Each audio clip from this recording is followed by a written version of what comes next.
I would like to congratulate the Honorable Chief Minister Thiru M.K. Stalin.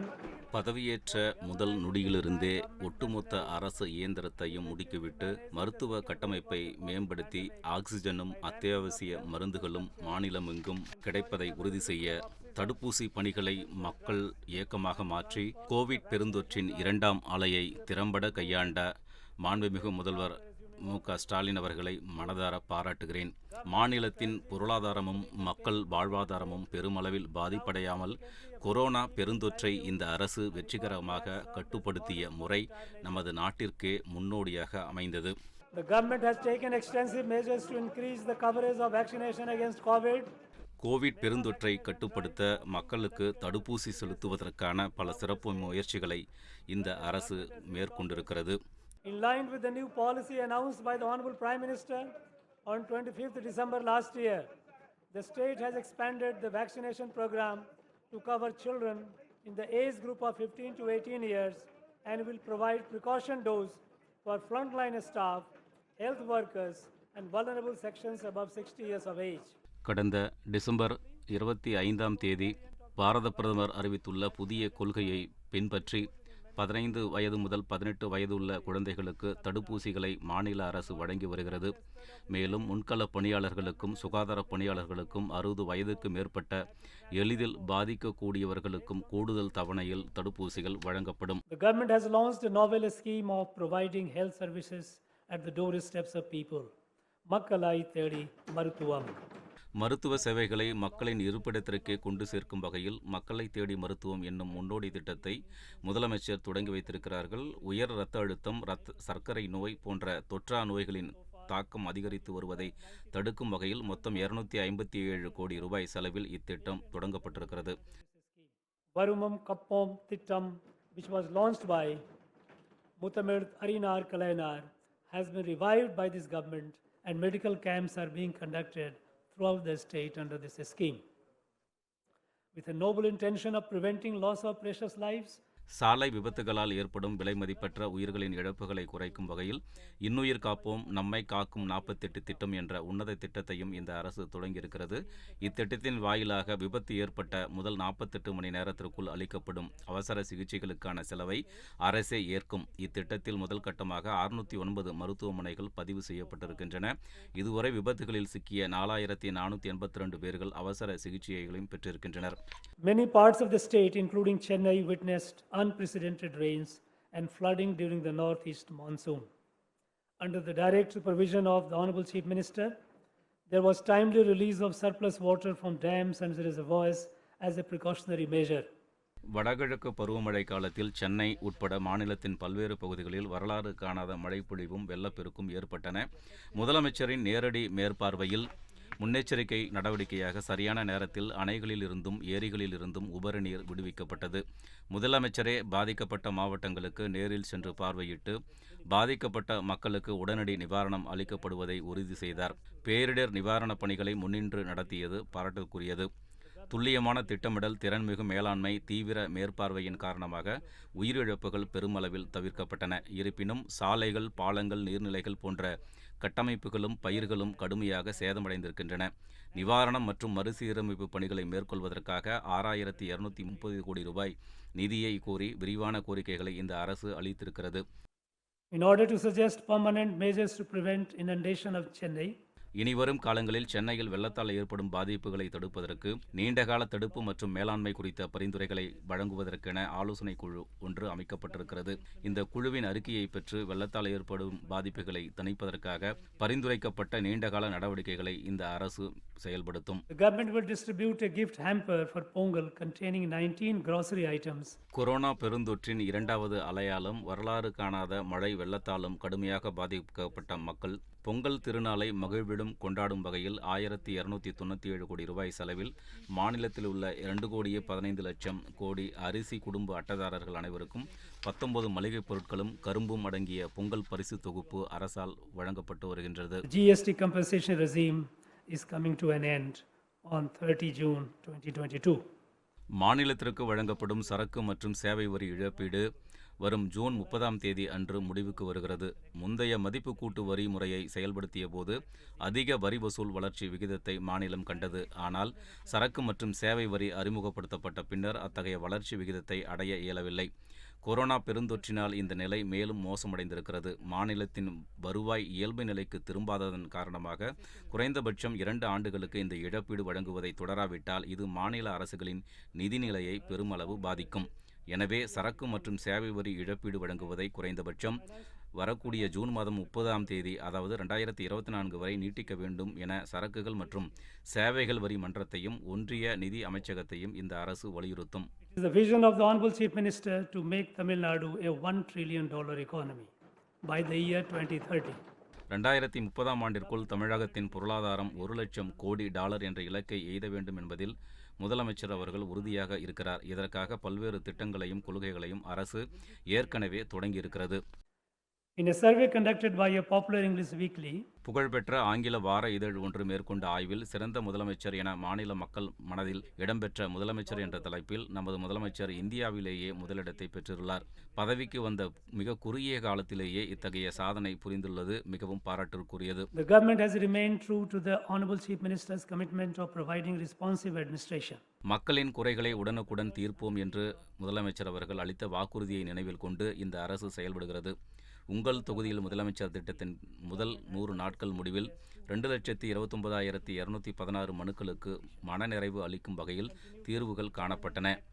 இந்த அரசின் சீரிய நிர்வாகம் சிறப்புற தொடரும் நோக்கத்தில் உங்கள் தொகுதியில் முதலமைச்சர் துறையையும் முதலமைச்சரின் தனிப்பிரிவையும் இணைத்து மாண்புமிகு முதலமைச்சர் அவர்களின் நேரடி பார்வையின் கீழ் முதல்வரின் முகவரி என்ற தனித்துறை ஒன்றை இந்த அரசு உருவாக்கியிருக்கிறது.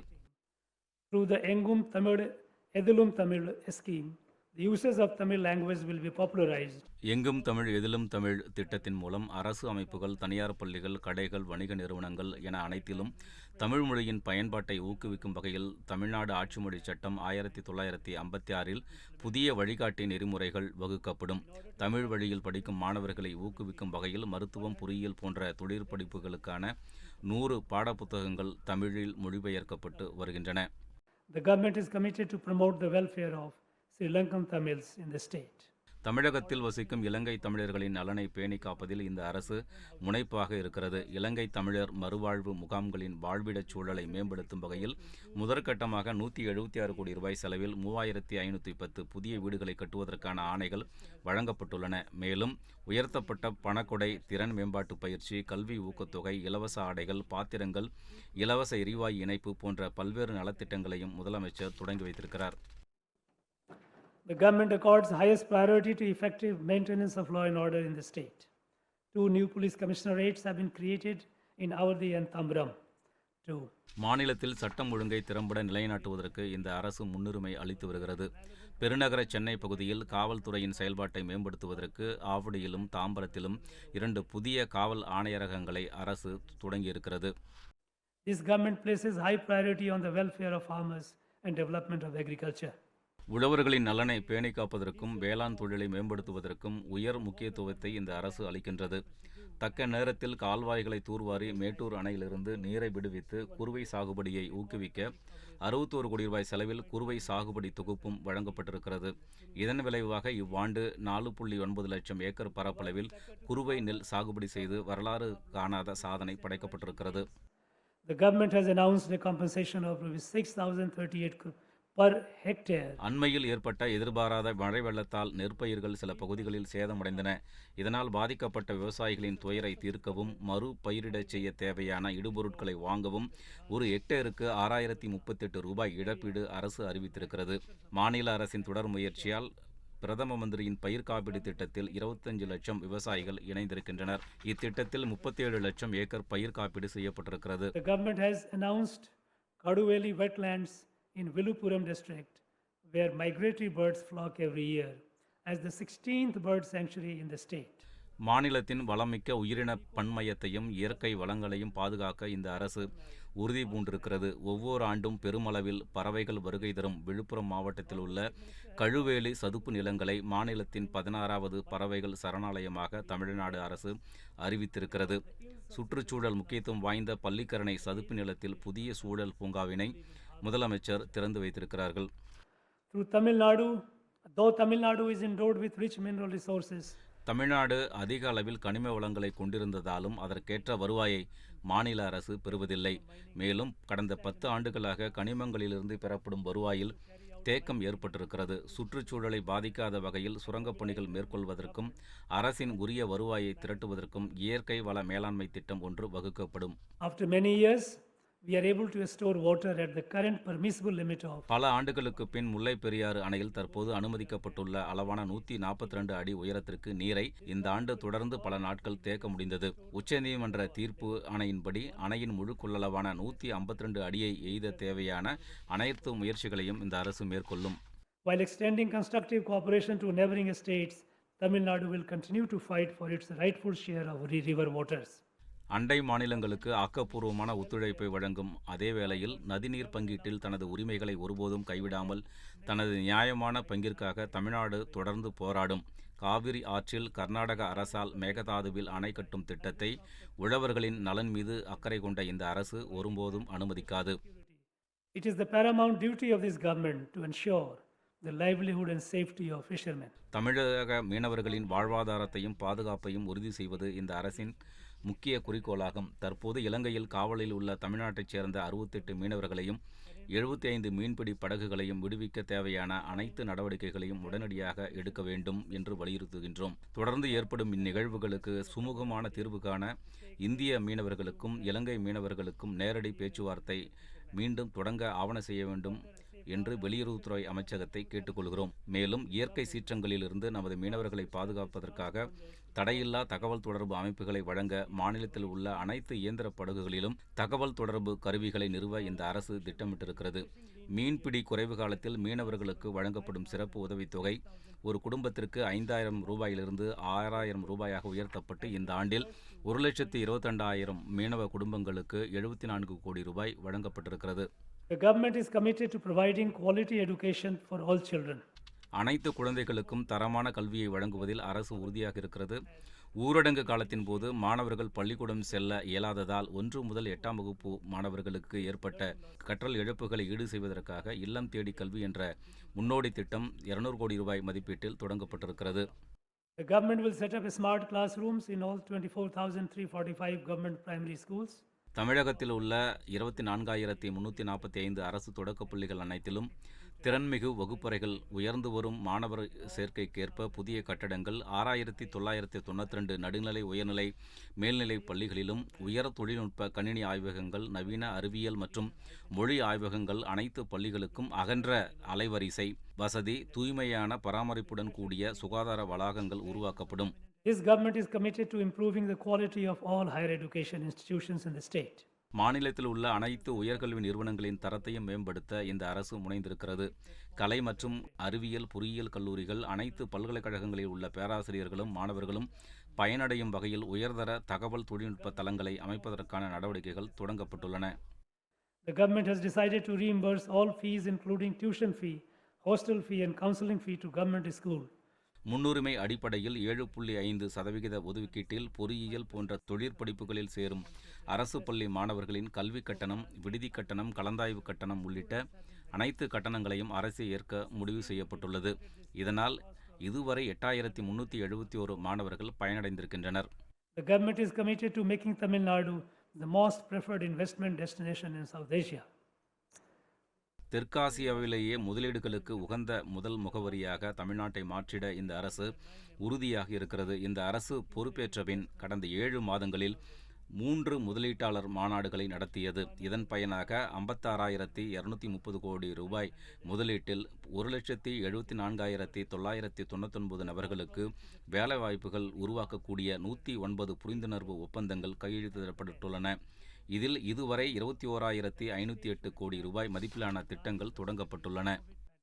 The Honorable Chief Minister of Tamil Nadu has released Tamil Nadu ஏற்றுமதி ஊக்குவிப்பு கொள்கை, தமிழ்நாடு நிதி மீட்பு கொள்கை ஆகிய 2 புதிய கொள்கைகளை முதலமைச்சர் வெளியிட்டிருக்கிறார். தமிழ்நாட்டின் பொருளாதாரம் 2030ஆம் ஆண்டிற்குள் $1,00,000 கோடி என்ற இலக்கை அடைய இக்கொள்கைகள் முக்கிய பங்கை வகிக்கும். The medical devices industry has been identified as a sunrise sector. And in order to develop a comprehensive ecosystem for this industry, மருத்துவ கருவிகள் உற்பத்தி துறை ஒரு வளர்ந்து வரும் துறையாக கண்டறியப்பட்டுள்ளது. இந்த தொழிலுக்கு உகந்த சூழலை உருவாக்குவதற்காக ஒரகடத்தில் 150 ஏக்கர் பரப்பளவில் மருத்துவ கருவிகள் பூங்கா ஒன்றை அரசு அமைத்து வருகின்றது. நமது நாட்டிற்கு முன்னோடியாக ஒரு மாபெரும் அரைகலன் பூங்காவினை தூத்துக்குடியில் 1100 ஏக்கர் பரப்பளவில் இந்த அரசு அமைத்து வருகின்றது. இந்த பூங்காவில் தொழில் தொடங்க முன்வரும் முதலீட்டாளர்களுக்கு சிறப்பு சலுகைகள் அறிவிக்கப்பட்டுள்ளன. The MSME sector is a major contributor to employment and is a vital engine that propels the economic growth of the state. மாநிலத்தின் பொருளாதார வளர்ச்சிக்கும் வேலைவாய்ப்புகளை அளிப்பதிலும் ஒரு முக்கிய காரணியாக குறு சிறு நடுத்தர தொழில் நிறுவனங்கள் துறை விளங்கி வருகிறது. குறு சிறு நடுத்தர தொழில் நிறுவனங்களுக்கு கோவிட் பெருந்தொற்றால் ஏற்பட்ட நெருக்கடிகளை களையவும் கடன் பெறுவதில் உள்ள சிக்கல்களை தீர்க்கவும் இந்த அரசு பல விரைவான நடவடிக்கைகளை எடுத்து வருகிறது. The agro-industrial corridor project will commence next year. வரும் ஆண்டு தொடங்கப்பட உள்ள வேளாண் தொழில்களுக்கான பெருவழி திட்டம் காவிரி டெல்டா மாவட்டங்களில் வேளாண்மை சார்ந்த தொழில்களை ஊக்குவிப்பதன் மூலம் தொழில் கட்டமைப்பு குறைபாடுகளை நிவர்த்தி செய்யும். தமிழ்நாடு சிறு தொழில் வளர்ச்சிக் கழகம் 5 புதிய தொழிற்பேட்டைகளை 241 கோடி ரூபாய் செலவில் அமைக்க நடவடிக்கைகளை மேற்கொண்டு வருகிறது. குறு சிறு நடுத்தர தொழில் முனைவோர் பயன்பெறும் வகையில் 31 தொழிற்பேட்டைகளில் மனைகளின் விலை பெருமளவில் குறைக்கப்பட்டிருக்கிறது.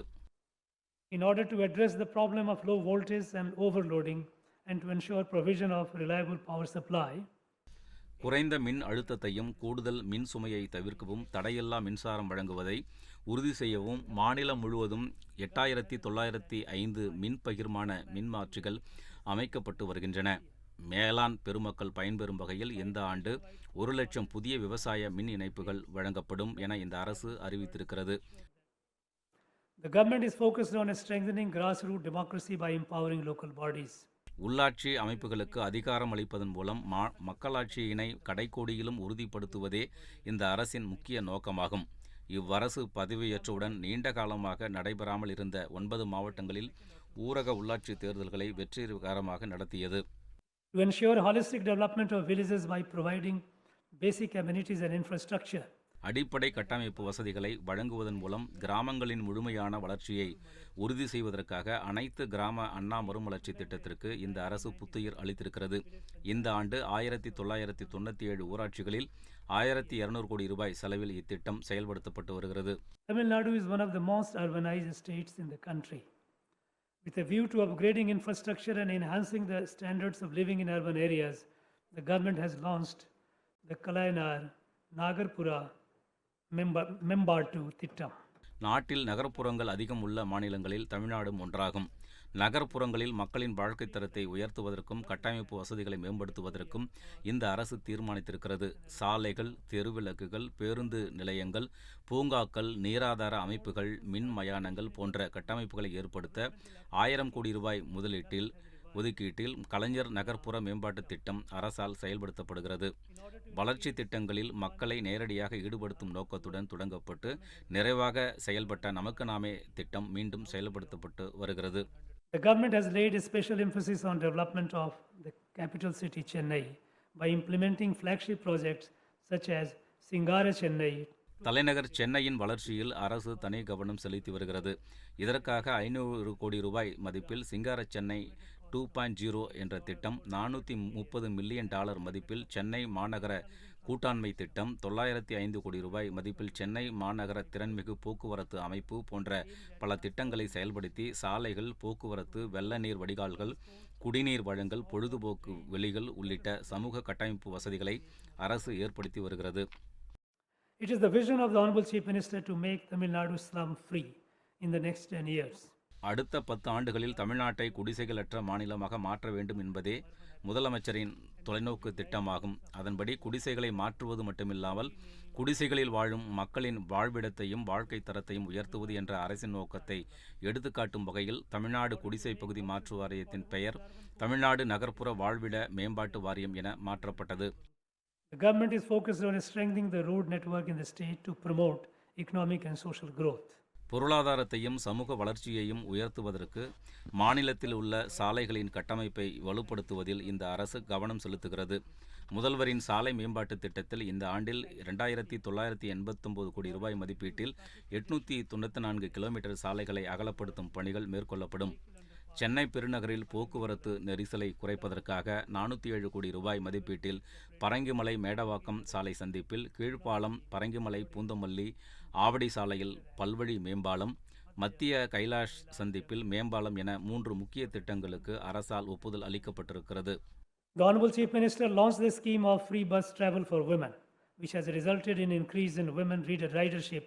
முதலமைச்சர் அவர்களால் அறிவிக்கப்பட்ட மகளிருக்கு இலவச பேருந்து பயண திட்டத்தினால் கடந்த 4 மாதங்களில் மகளிர் பயணிகளின் எண்ணிக்கை 40%இலிருந்து 61%ஆக உயர்ந்திருக்கிறது. மக்களிடையே பெரும் வரவேற்பை பெற்றுள்ள இத்திட்டம் பெண்களின் சமூக பொருளாதார முன்னேற்றத்திற்கு வழிவகை செய்யும். The government will formulate a strategy to revitalize. தமிழகத்தின் பார்போற்றும் வரலாறு, செழுமையான பண்பாடு, இயற்கை வளங்களின் அழகியல் ஆகியவற்றை முன்னிலைப்படுத்துவதன் வாயிலாக மாநிலத்தில் சுற்றுலா மூலம் பொருளாதாரம் பொலிவு பெறுவதற்கான திட்டம் அரசால் வகுக்கப்படும். இந்த ஆண்டு சாகச சுற்றுலாவை உள்ளடக்கிய புதிய சுற்றுலா கொள்கை வெளியிடப்படும். To secure the future of children who have lost both their parents due to COVID, the government is depositing a sum of ₹5 lakhs. Corona நோய் தொற்றினால் பெற்றோர் இருவரையும் இழந்த குழந்தைகளின் எதிர்காலத்தை உறுதி செய்ய ஒவ்வொரு குழந்தைக்கும் 5 லட்சம் ரூபாயை தமிழ்நாடு மின்விசை நிதி மற்றும் அடிப்படை வசதி மேம்பாட்டு நிறுவனத்தில் வைப்புத் தொகையாக அரசு வைத்து வருகிறது. வைப்பீடு செய்யப்பட்ட அந்த தொகை குழந்தைகள் 18 வயதை எட்டும்போது அவர்களுக்கு வட்டியுடன் வழங்கப்படும். இத்திட்டத்தின் வாயிலாக 287 குழந்தைகள் பயன்பெற்றுள்ளனர். The government has created a special fund, Tamil Nadu Children Victim Compensation Fund. பாலியல் குற்றங்களில் இருந்து குழந்தைகளை பாதுகாக்கும் சட்டம் 2012 கீழ் நிவாரணம் வழங்கப்பட்ட குழந்தைகளுக்கு மறுவாழ்வு அளிக்கவும் இழப்பீட்டுத் தொகை வழங்கவும் தமிழ்நாடு பாதிக்கப்பட்ட குழந்தைகளுக்கான இழப்பீட்டு நிதி என்ற ஒரு சிறப்பு நிதியை அரசு உருவாக்கியிருக்கிறது. இதன் மூலம் இதுவரை 103 குழந்தைகளுக்கு 2 கோடி ரூபாய் நிவாரணம் வழங்கப்பட்டிருக்கிறது. In order to empower women, the self-help group movement was started in Dharampuri by Muthamil Arainar Kalainar. மகளிர் மேம்பாட்டிற்காக முத்தமிழறிஞர் கலைஞர் அவர்களால் 1989ஆம் ஆண்டில் நாட்டிற்கு முன்னோடியாக தருமபுரி மாவட்டத்தில் மகளிர் சுய உதவி குழு இயக்கம் தொடங்கப்பட்டது. இந்த நிதியாண்டில் 4,02,829 உறுப்பினர்களை கொண்ட 29,425 புதிய மகளிர் சுய உதவி குழுக்கள் அமைக்கப்பட்டுள்ளன. இந்த ஆண்டு 20,000 கோடி ரூபாய்க்கு மேலாக சுய உதவி குழுக்களுக்கு வங்கிக் கடன்கள் வழங்கப்படுவதை இந்த அரசு உறுதி செய்யும். இதுவரை 1,83,096 சுய உதவி குழுக்களுக்கு பல்வேறு வங்கிகள் மூலமாக 14,872 கோடி ரூபாய் கடன் வழங்கப்பட்டிருக்கிறது. In a landmark move fulfilling the dream of Kanti Periyar and Muthamil Arainar Kalainar, that people of all castes can become archakars.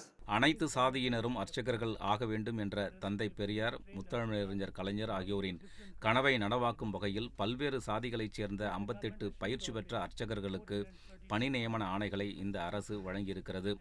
மேலும் இந்த அரசு பொறுப்பேற்றபின் திருக்கோயில்களுக்கு சொந்தமான 1,628.61 கோடி ரூபாய் மதிப்பில் 432.82 ஏக்கர் பரப்பளவு ஆக்கிரமிப்பு நிலங்கள் மீட்கப்பட்டிருக்கின்றன. In the recent excavations carried out by the State Archaeological Department, it has been scientifically established that Tanporunai civilization. அண்மையில் தமிழ்நாடு தொல்லியல் துறையால் மேற்கொள்ளப்பட்ட ஆய்வில் தன்பொருணை என்று அழைக்கப்பட்ட தாமிரபரணி ஆற்றங்கரை நாகரிகமானது 3200 ஆண்டுகளுக்கு முற்பட்டது என அறிவியல் ரீதியாக உறுதி செய்யப்பட்டிருக்கிறது. ஆதிச்சநல்லூர், சிவகலை, கொற்கை உள்ளிட்ட பகுதிகளில் மேற்கொள்ளப்பட்ட அகழாய்வுகளின் போது கிடைத்த அரிய பொருட்களை அழகுற காட்சிப்படுத்தும் விதமாக நவீன வசதிகளுடன் கூடிய அருங்காட்சியகம் அமைப்பதற்கான பணிகள் விரைவில் தொடங்கப்பட உள்ளன.